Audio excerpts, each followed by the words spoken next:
host, listen.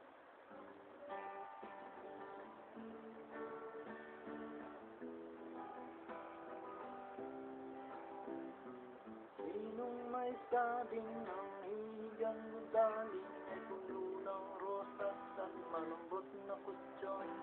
Pero puno ng talahib, matinik na landasin, makikinaga ang tungo sa kaming hawaan.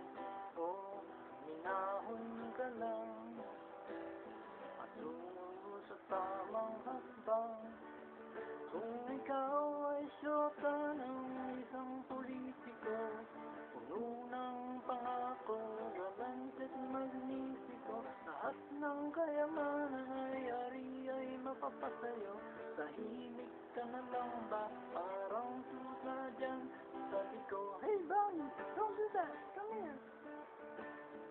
Kung sa akala mo'y mabango ang pangalan, sino nga bang nagsaging kamukha mo na Paris Hilton? Dun sa Amerika, hanggang dito sa bayan ko, lusundan pa siya ating pambansang kamao. Oh, nakaligo ka na ba? Bakit amoy papakulong ko pa? Kung si Bush o Obamang presidente ng Amerika, tulong bang palagi pinasamantalang Pilipina?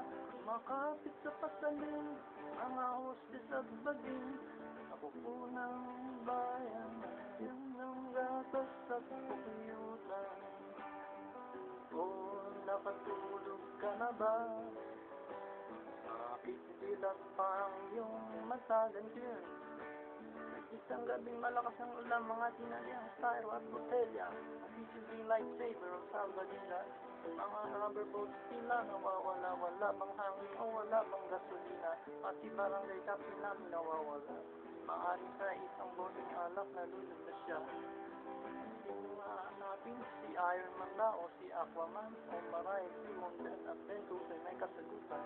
Ang tolong nilaan, kaninong bulsay ng kalaman, o huwag naman, maawa na kayo, buhay ng pamilya ko'y namimiligo, bahala na kayo. O, naligo ka na ba? Bakit amoy papakulong ka pa?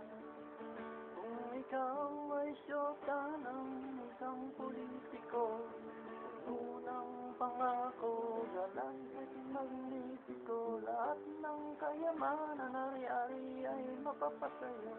Tahimik ka na lang ba, parang tula dyan? Sabi ko,